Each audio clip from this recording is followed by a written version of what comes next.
بسم اللہ الرحمن الرحیم۔ کچھ سائنسدانوں کا کہنا ہے کہ حضرت آدم علیہ السلام کی پیدائش سے پہلے بھی اس دنیا میں زندگی موجود تھی۔ بعض دعویٰ کرتے ہیں کہ حضرت آدم علیہ السلام سے پہلے اس دنیا میں جنات رہا کرتے تھے۔ جنات پہاڑوں، میدانوں، ہر جگہ قبیلوں کی شکل میں آباد تھے۔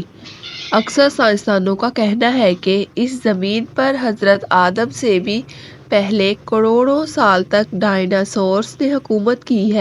بہت عرصے تک وہ اس دنیا میں رہے ہیں اور پھر انسان کی آمد کے ساتھ ساتھ ڈائناسورز کی نسل ختم ہو گئی۔ سوال یہ پیدا ہوتا ہے کہ یہ دنیا کیسے بنی؟ سب سے پہلے کس کو پیدا کیا گیا؟ زمین کو اللہ نے کب بنایا؟ اور آخر اللہ نے انسانوں کو کیوں پیدا کیا؟ اب سب سوالات کے جوابات جاننے کے لیے ویڈیو کو پورا لازمی دیکھیں۔ اس میں کوئی شک نہیں کہ زمین و آسمان بلکہ اس کائنات کی ہر چیز ہی اللہ نے پیدا فرمائی۔ قرآن پاک میں اللہ تعالیٰ نے ارشاد فرمایا، وہی ہے جس نے آسمانوں اور زمین کو 6 دن میں پیدا کیا، پھر عرش پر جلوہ فراں ہوا۔ وہ خوب جانتا ہے اس چیز کو جو زمین میں جائے اور جو اس سے نکلے اور جو آسمان سے نیچے آئے اور جو کچھ اس میں چڑھ کر جائے، اور جہاں کہیں تم ہو وہ تمہارے ساتھ ہے، اور اللہ تمہارے اعمالوں کو دیکھ رہا ہے۔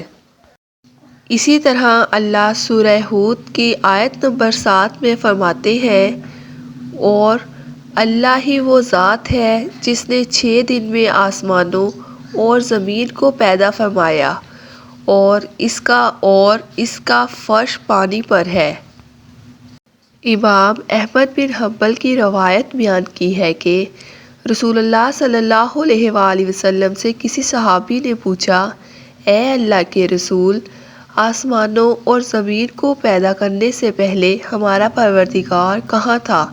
آپ نے فرمایا، اما میں تھا، یعنی اللہ کے سوا کچھ بھی نہیں تھا۔ نہ اس کے اوپر ہوا تھی نہ اس کے نیچے ہوا تھی، مطلب کہ کچھ نہیں تھا۔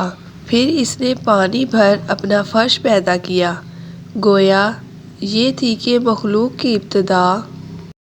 امام احمد، امام ترمذی، امام ابو داؤد اور بے شمار محدثین نے روایت بیان کرتے ہوئے کہا ہے کہ رسول اللہ صلی اللہ علیہ وآلہ وسلم نے فرمایا، بلا شبہ اللہ نے سب سے پہلے قلم کو پیدا کیا، پھر اللہ نے اس کو حکم دیا، چنانچہ وہ اس طرح چل پڑا اور قیامت تک ہونے والی ہر چیز لکھ دی۔ یہ اللہ کا علم تھا جس کو قلم نے اس کے حکم کے مطابق لوح محفوظ پر لکھا۔ دوستو، یہاں آپ کو بخاری شریف کی حدیث مبارکہ بیان کرتے چلیں کہ ایک دفعہ یمن سے ایک وفد حضور اکرم صلی اللہ علیہ وآلہ وسلم کی خدمت میں حاضر ہوا۔ وہ عرض کرنے لگے، اے اللہ کے رسول، ہم آپ کے پاس دین کو سمجھنے کے لیے حاضر ہوئے ہیں، اور ہمارا یہ سوال ہے کہ اللہ نے سب سے پہلے کیا چیز پیدا کی تھی؟ آپ صلی اللہ علیہ وآلہ وسلم نے فرمایا، اللہ تھا، اس سے پہلے کوئی چیز نہ تھی، اس کا عرش پانی پر تھا، پھر اس نے لوح محفوظ پر ہر چیز لکھ دی اور آسمان اور زمین کو پیدا کیا، یعنی ابتدا میں پانی پر عرش کی تخلیق ہوئی، پھر قلم کی پیدائش ہوئی، اس نے سب کچھ لکھ دیا۔ علماء اکرام کا بیان ہے کہ قلم کے فوراً بعد لوح محفوظ کو پیدا کیا گیا، چنانچہ قلم کے لوح محفوظ میں ہر چیز لکھ دی۔ اس کے بعد کائنات کی باقی مخلوقات اور آسمان و زمین کی پیدائش وجود میں آ گئی۔ دوستو، اب سوال یہ پیدا ہوتا ہے کہ اللہ نے جو چیزیں سب سے پہلے پیدا کی ہیں ان کی ترتیب کیا ہے؟ مطلب پہلے کس کو پیدا کیا اور بعد میں کس کو؟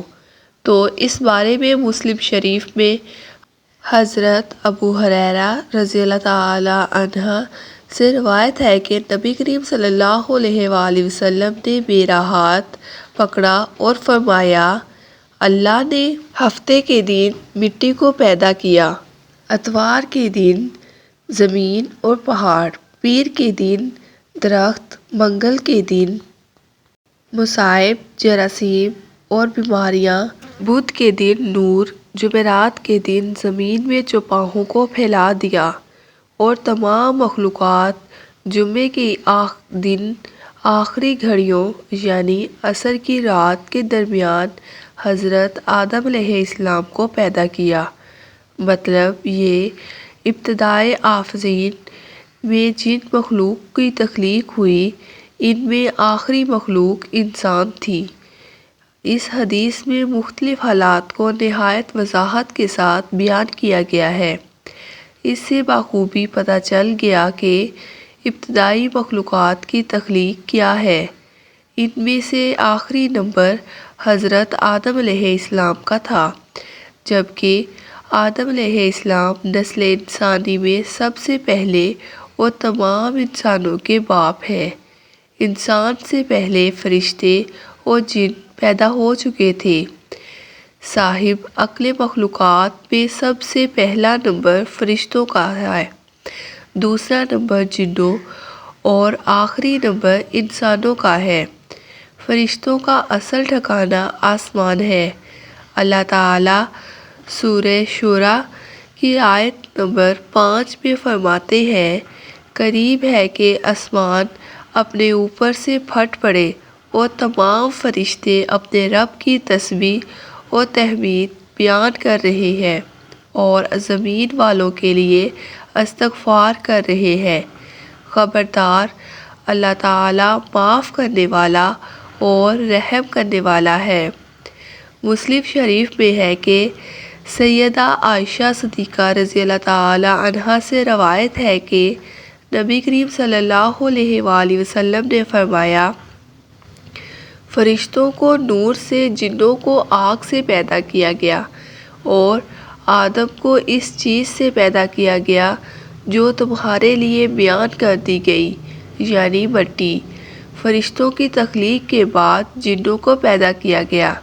جنوں کو بھی انسانوں سے پہلے پیدا کیا گیا تھا، جیسا کہ اللہ تعالیٰ سورہ حجر کی آیت نمبر 27 میں فرماتے ہیں کہ اس سے پہلے جنات کو ہم نے آگ سے پیدا کیا۔ جنات کے بارے میں بہت زیادہ آیات حدیث موجود ہیں۔ اللہ تعالیٰ فرماتے ہیں کہ جنات کو آگ کے شعلے سے پیدا کیا گیا۔ یہ آگ کے بھڑکتے شعلے کے کنارے کو کہتے ہیں۔ گویا جنوں کو آگ کی جڑ سے نہیں بلکہ آگ کے شعلوں کے کناروں سے پیدا کیا گیا۔ قرآن مجید میں اللہ تعالیٰ نے ابلیس شیطان کا قول نقل کیا، تو نے مجھے آگ سے پیدا کیا۔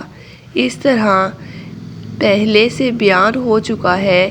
اللہ نے فرمایا، اس سے پہلے جنات کو ہم نے ولی آگ سے پیدا کیا۔ جنات کا اصل اور بنیاد ابلیس معمول بھی جنات میں سے ہے، اور اس مسئلے کو کسی کو تردد اور شبہ نہیں ہونا چاہیے کہ قرآن مجید میں ہے ابلیس جنوں میں سے ہے، مطلب یہ کہ وہ فرشتوں میں سے نہیں تھا۔ حسن بصری رضی اللہ تعالی عنہ فرماتے ہیں کہ وہ پلک جھپکنے کے برابر بھی فرشتوں کی جنس میں داخل نہیں ہوا۔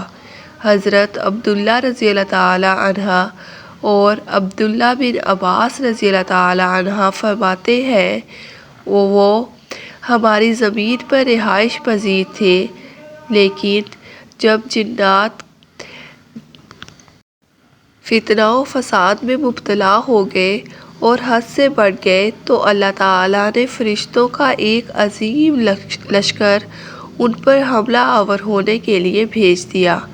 فرشتوں اور جنات میں بہت زبردست لڑائی ہوئی اور اللہ پاک کے حکم سے فرشتوں نے جنوں کو شکست دے دی اور وہ میدان سے بھاگ کھڑے ہوئے، اور انہوں نے سمندروں اور جزیروں میں پناہ لے لی۔ چنانچہ آج تک ان کی رہنے کی جگہ یہی جزیرے اور جنگلات اور پہاڑ ہیں۔ اس واقعے کے 2000 سال بعد اللہ نے حضرت آدم اور اماں حوا کو زمین پر اتارا، اور پھر ان سے تمام انسانیت کی نسلیں چلیں، اور ایسے ہی ایک دن اللہ رب العالمین اس زمین پر انسانوں کو دیا وقت ختم کر دے گا، اور جیسے یہ دنیا بنی تھی ایک دن ویسے ہی ختم ہو جائے گی۔